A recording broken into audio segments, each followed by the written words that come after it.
to Labor Talks. I am your host, Laurie Gruber, and today's special guest is Nancy Coffey. Nancy currently serves as the Eau Claire County Board Supervisor from District 10. Welcome to Labor Talks, Nancy. Thank you very much. And so that the viewers get to know who you are, tell us a little bit about you. So I have lived in District 10 for 34 years and raised my 3 children there. They're all adults at this point. I have a 35-year-old and twins that are 33. And I volunteered a lot in 4-H and in the public schools. And in 2018, I retired from working for Eau Claire County Extension. So during that time, I worked a lot with community development type projects, and that gave me a valuable experience to know our county employees, for one thing, and be able to work with government operations and know how to be successful with programs with limited budget, and also collaborate with many of the partners throughout our community, which I did in my work. And then, so that other people know, I mean, a lot of people in District 10 obviously know where their district is, but can you tell us where District 10 is located in the county? Okay, District 10 is a little complicated because it's about 5 different wards, voting wards. So I am in the city, so north of Gulf Road, and the south part of roads like Nimitz and Cottonwood, Cummings, and Canterbury Road. Then south of Gulf Road, including Highway F and 93 south and parallel to then Walnut Road. Okay. So it's the southern section of town, part of town. Yeah, Town of Washington is quite a large district.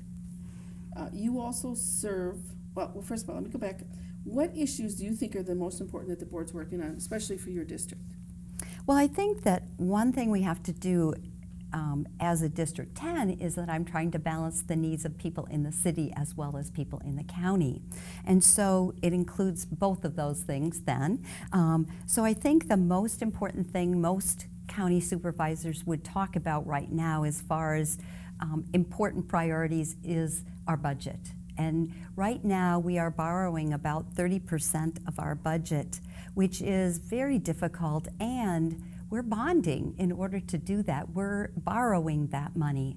So as our governor is saying we have a budget overflow in the state, one thing that hits me is, wow, we need to keep asking school systems. Yes, I think it's very important that the schools get some of that money, and I also would like to see our mandated programs that aren't being entirely funded also get some more money. That would help us a great deal. So working on fiscal responsibility, and the other piece of fiscal responsibility is a lot of our budget goes to human services costs. Those being said, it's because mostly of our drug abuse and mental health problems. So as we are proactive in that, because I really think it's not going to help us to put more people in jail. We need to start when they're young. We need to start in our jails to make sure that we have treatment court systems and also mental health initiatives. So I think to be proactive, we are finding after at least in this last year, that actually our jail system, the numbers of inmates has gone down slightly. And I think it's because of this extra work that we're doing. So I think if we stay on that road, it will help us in the long run. As far as Town of Washington and in my rural part of my district, safe roads and bike paths I think are very important. I know a lot of people have not been happy with the vehicle registration fee, and I totally understand that.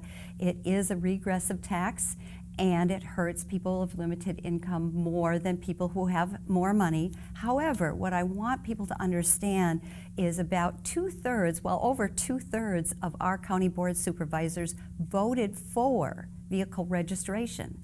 And the reason for that is this 30% budget that we're borrowing in order to keep going. And we all know if we don't keep up our roads, we're going to pay more to fix our cars than we're actually paying toward road construction that in this means. So again, if the state could help us with transportation, we could maybe back off on that vehicle registration. The last one is just integrity of rural land use so that we're thinking about our environment and clean water. We need the train, as far as, because I live along I-94.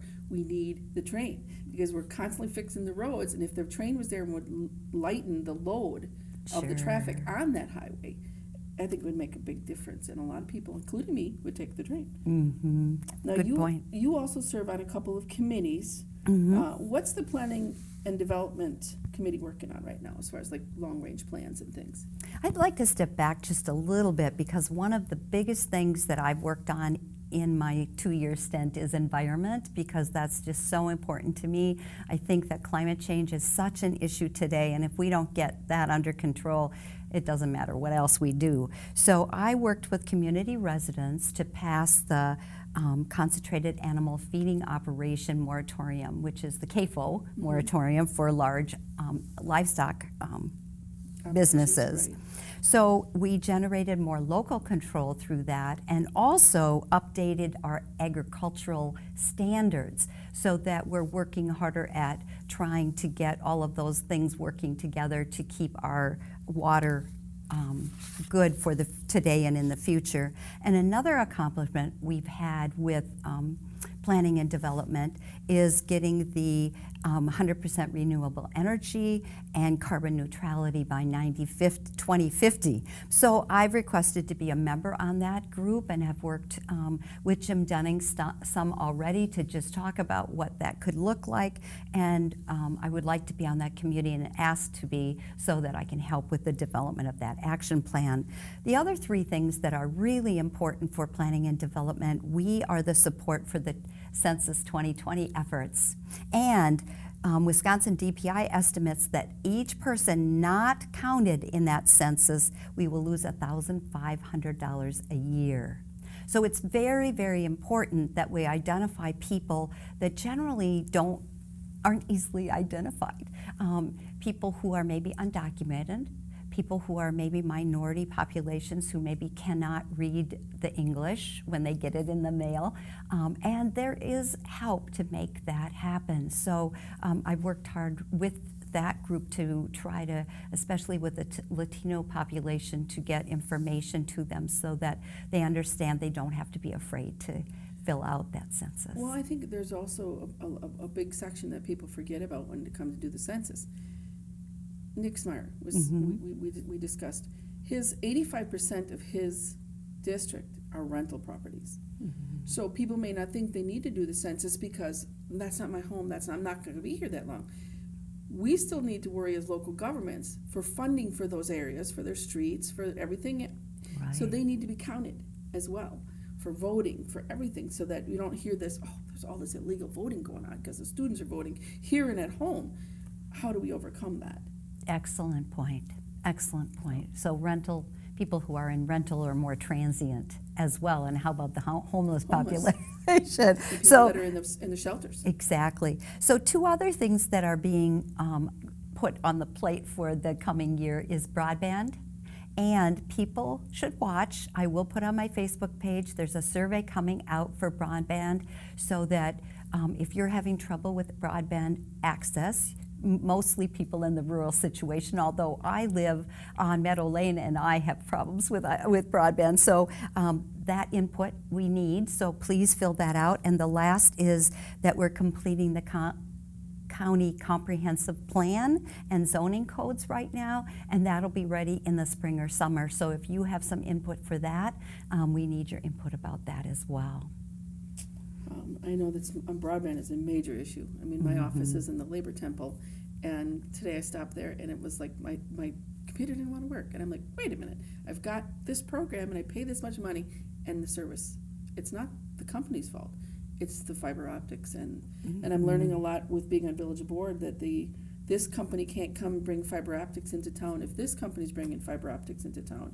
But then this company says, well, you're 10 blocks too far away from the hub, we can't give you our service. Then the people that are being restricted to that slower speed, they're not getting that same service. And I live in a town of 1,900 people. Everybody in that town should be eligible for the same programs. Right. Right, and that's and not it what's shouldn't happening. depend on who you signed up for as a carrier, right, to be able to get that. So I think that's a very vital one that many people are interested in. So please fill out the survey so we get that information, so we have a base of knowledge to work from. And for the Groundwater Issues Committee, which you've been serving on, what are the most important issues there? And have you seen any major changes over the years in the Eau Claire County land use trends? Well, we all know that Governor Evers is really interested in clean water. And there's been a lot of pressure from legislators. There's some new legislation that's coming forward through the state, and I think that will be very helpful. And I think we need to work, and we will as Groundwater, to work to support those new initiatives that are coming forward. The other thing is I took part in a Think Water Systems Thinking training last year that was done by Extension, and the whole idea is to think of the whole problem. So if, for example, we have a brewery in our community and they're drawing a lot of water, and that's affecting the amount of water we have now. Most of our breweries are not that big to cause that kind of issue, but you think of it as a big picture of all the different partners that might be affected by that. So from this education then, we are working with a groundwater committee, land conservation, health department, planning and development, to think about how do we move this clean water initiative forward to maintain our clean water, because we've been very lucky in our community to have pretty good water systems and to keep that good water. So we're working, I'm working on the education subcommittee, and we are going to work on trying to get people to more often test their private wells. One thing that we know is it's mandated that people every 3 years have a septic check. Most people, often the health department gives you a free testing of your well when you have a baby. Okay, so in your household, often you might have to test your well if you sell your house, so you know that the water is good Your then. well has to pass inspection. Exactly. So what about in between? So if we get more of those testings done, and sometimes it's done privately, and then the city doesn't always get that information. So if possible, if you can do that test through the city, it's probably cheaper in often cases, and also then we'll have a bigger database to see when there are difficulties and there are problems with maybe runoff, maybe wells too close together, all those kinds of things. Well, and I lived in a county before that. We were in a new house. We'd only been there for 8 years. And when we went to go sell our house, we found out our well was contaminated. Now, every time my elderly parents or my elderly in-laws would come visit, they'd get sick drinking our water. There should be, like the county nurse will call in if someone comes in with a dog bite. They have to call in if there's a gunshot wound, anything like that. It would be nice if there was a way to link those illnesses back to those wells. And had they identified the illness that your parents had gotten to the water? I mean, that's again a question. There are so many things that can happen to us. We don't always know exactly what causes it. It's sort of like nutrition, which I was a teacher of. You know, what is it that is the problem in, you know, a whole gamut of things that could happen. So I agree that if we get this testing done, it will give us a much better database to work from to see where the problems lie. And hopefully that can be worked with health department as well as worked with the medical community. I agree. The other piece that's happening as we have more and more people wanting to live in the rural areas, we have a lot of balance to think about, because we have also farmland that we want to preserve. So often what happens, for two reasons, because of wanting to maintain our farmland preservation, we have smaller and smaller lots. The other reason we have smaller lots is that many people can't afford 10 acres and then to build a house. So for those, used to be 20 acres. Yes, and it used to be, and maybe 5, and now it's diminished to 1 acre in many cases. So as those private wells get closer and closer together, as those septic systems get closer and closer together, we often think about water quality being a problem only because of farms, and that's not true. Often it can be the neighbor's well or your own septic system. So human and animal waste are two difficulties we have to work on. And one thing that we can begin to think about is possibly if you're close enough annexing to the city, not all rural residents want to do that. The other thing that we think about is they're starting in some of those larger subdivisions to have a community well and septic system. So then you'd have an association through that subdivision to pay for the expenses of that. So there are other ways to work on it so that we can keep our water quality, which is so vital to all of us. Especially if they don't want to be annexed. Right. The subdivision Right. that I lived in before, the houses on the top street were all brand new, and we didn't want to be annexed. The houses on the bottom were old enough now that their wells were going to have to be replaced, their septic systems were going, they wanted to be annexed. So it's a matter of trying to, like you said, working together to make the best all the way around. Yeah, and neighbors. This happened to us when we bought our house 35 years ago. There was a problem in that we had sand and then a layer of clay. So what was happening to the septic systems was they weren't perking because of that layer of clay. And those on our side of the street, we had just bought our house, we had 3 little kids, and they all wanted to be annexed. Well, you want to be a good neighbor, right? So it just so happened we're now annexed to the city. The other side of the street, most of them are town of Washington. And with the land use trends, I mean, I feel bad for the people that are going to live down by Foxconn. You know, and it scares me thinking they can take 50 million gallons a day out of Lake Michigan. Mm-hmm. You know, and what's that going to do to that water? Mm-hmm. You know, our beautiful Great Lakes. Mm-hmm. And here in Eau Claire, you've got all these beautiful rivers. Mm-hmm. And even where I live, you know, they're worrying about, okay, we have the water treatment facilities. Where do we send that runoff? Where do we send the cleaned water? And it's like, well, you can't go to this one because it's, you know, too many houses are already dumping into the Kinnickinnick, or too many people houses are they don't understand that you can't just say, I want to put my house right there. Right, right. And as we get more and more populated, there will be more of those decisions that have to be made. And your comment makes me think of the 7 Mile Creek landfill and the whole idea of if you live close to that, one of the concessions they're trying to negotiate is people that get close to it and have more of the smell and more of the blowing of the pieces, they are going to be more likely to want some compensation for that, for their home. And what do we do with time in 10 years or 30 years, whatever, when this is full? Now what? So we need to reduce and reuse and recycle as much as we can. If we can. And, you know, we have more and more, like the county highway departments are moving out of, like we've got one right in our village. It's 17 acres in our village. Mm-hmm. Now they're moving out. That's 17 acres that could go back on the tax roll, but the land's got to be mediated, everything. It is going to take a long time to get that ready to go back.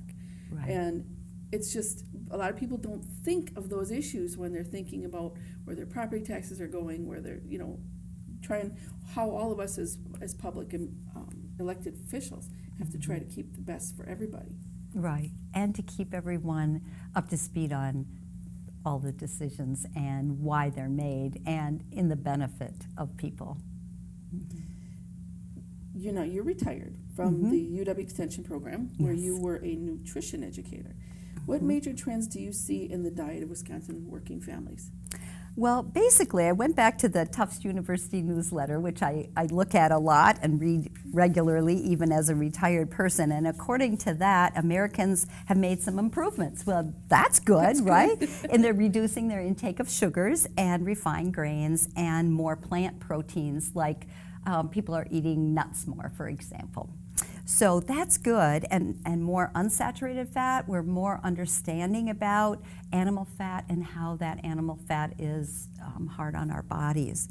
But we still need to eat more whole grains, and we need to eat more whole fruits and vegetables, not just fruit and vegetable juices like a tomato juice or orange juice, right?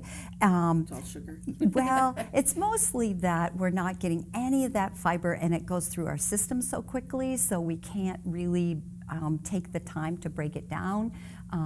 And so we get the nutrients out of it, but we're not getting the fiber. So we really need to eat it. You can drink easily 3 glasses of orange juice. It's hard to eat 3 oranges, right? So part of it is keeping down our portion size. And we also then need to eat substitute more, even more, eat less red meat, and eat less processed food. Less brats, we're really good at all of that in Wisconsin. Cheese. Yes. Well, and as someone with a gluten allergy, that there goes my intake of the grains. But a lot of it is education. It's like, okay, but you can get your flours from nuts. You can get your flours from, different plants. And people don't understand, it's only a change in how you're cooking and baking. Right. It's education. Right. When I go look for stuff that's for gluten allergy recipes, I also get the diabetic ones. I don't need the diabetic ones. It doesn't mean it's not healthy for me to do it. Absolutely. And a lot of people don't understand the artificials, and they don't understand the organics, and a lot of people are like, well, I can't afford the organics. They're just really expensive because they put the word organic on it. I grew up on a dairy farm. Our garden was organic, so it's the community gardens. And I think you were working with the Market Match and the food share programs. Yes. Can you tell us a little bit about those and how that ties back in? Well, Market Match was initiated so that people who participate in food share, it's food stamps is what the old-fashioned name for it is in Wisconsin. It's called food share. They were able then to use their food share card at the farmers market. Initially, that's how we started the program, and then when we were able to get private donations, we now are able to have a match. So for every $1 that a food share client uses at the farmers market, they get an additional $1, which is actually a token. We use tokens to be able to buy more fruits and vegetables and meats right at the market. So they cannot buy flowers, they can't buy prepared food or a cup of coffee. They could buy a pound of coffee beans. So the rules are exactly what they would be if the person was using it at the grocery store, using the program. Now, what's really nice is if you want to help that program and you go down to the farmer's market and you don't have enough cash, you can go down and you can get tokens where you could buy flowers and you could buy other things. The tokens just are printed with a different ink on them. And you then would donate a minimum of $1 per $50 spent, and you can spend your tokens too. What makes this really nice, it isn't a program that is only for people of limited income. All of us can use it. Anyone, of course, you can't get the double bucks program. No. I want to make that very clear if you're using your credit or your debit card. And it really is a nice community thing for all of us, so you can donate your time. And 4-Hers are working at the booth with their parents to sell the tokens every Saturday morning. So it's been a really nice connection for 4-H to be able to do a community service project. And people need to understand that when they're buying their things with their tokens, it's like getting the script through church. Okay, the script helps the church, but it's also helping you. So if they're doing this and the $1 per 50 goes back to help the community or help the food share program, it's a win-win for everybody. Absolutely. Especially with so much of the unfunded programs, which are mandated by the state, being social services. Absolutely. Now, if someone was interested to get involved with the Market Match or food share programs, what's the best way for them to do that? So the simplest way for them to do that would be to actually just buy tokens with their debit or credit card and donate. And they can donate more than $1 if they would like to the program, and that helps to keep it going. The other thing is if they wanted to join either 4-H as an adult volunteer or Jonah, which is joining our neighbors Advancing Hope. We work with those two groups as well to be able to have them work at Saturday morning and sell the tokens. We want to work through organizations because it just makes it easier to get connected with that person if there is any kind of difficulty that came up during the time the Saturday market was going on. And there's a lot of people that don't know that high school kids, for a lot of the different programs for graduation, have to have so many hours of community service. And this is a nice way for them to be able to do that. Yes, you're exactly right. Okay. And then you were, like you said, you were also involved as a volunteer with 4-H. I grew up on a dairy farm. We were 4-H kids. Can you tell us a little bit about that and how others can get involved with 4-H? All right. Well, I was an extension brat. My dad was a 4-H and youth agent for 32 years, and I grew up with 4-H, and it helped me so much with public speaking, with being able to go on trips that I never would have been able to with 5 children in our family. And so as I was growing up, I wanted to make sure that my children had the chance to be in 4-H. And I worked as a volunteer. I hauled kids on exchange trips. We did Habitat for Humanity trips, and anybody can be involved in 4-H. If you just call the Eau Claire County Extension Office, 715-839-4712. I don't think I'll ever forget that number. And call, and you can do a 2-hour program, and you can be a 4-H volunteer. So many people think that only rural kids can be in 4-H, but that's not really true. Oh, that's not true at all. My kids lived in the city. I have a niece and nephew who are in Las Vegas and are involved in 4-H. Wonderful. Like you said, public teaching, working as a community, working with other kids to make their areas better. And I mean, I remember the beautification programs, the projects that we did along the county highways and things like that. There's a lot of different programs that these kids can get involved with. Now, important question. You're currently up for re-election. Is there anything that you'd like to say to the voters of District 10 about why you still need to be there, what you're going to be fighting for them? Yes. From my past work experience and my board involvement, I know the county employees and many community agencies. So relationships are built to move initiatives forward. Please vote for myself, Nancy Coffey, for County Board. As a current active member of the board, I will hit the ground running. If you want more information, go to my Facebook page, Nancy Coffey for County Board. And if they want to volunteer and help on your campaign, how do they do that? Just contact me through my Facebook page. I'd love to have your help. Because we want to be able to keep people on our boards that are progressive and are thinking about working families rather than just that special interest corporations that are out there. Is there anything else that you'd like to add? Well, I'd like to thank Valley Media, and I'd like to thank you, Laurie, for this opportunity and the endorsement of the Greater West Central, that's a mouthful, isn't it, Area Labor Council. So thank you, Laurie, and to the council as well. And a lot of people don't know, but I'm the secretary of that labor council. It's a 9-county labor council. So we're involved in the politics of all those 9 counties and working on projects that are better for working families. Wonderful. Well, that is today's program.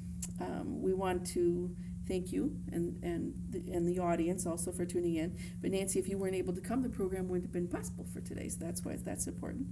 My thanks also to our fellows that work behind the scenes on the cameras and the station here that give us a voice for working families and give us an outlet. Labor Talks is also on channel 993 twice weekly.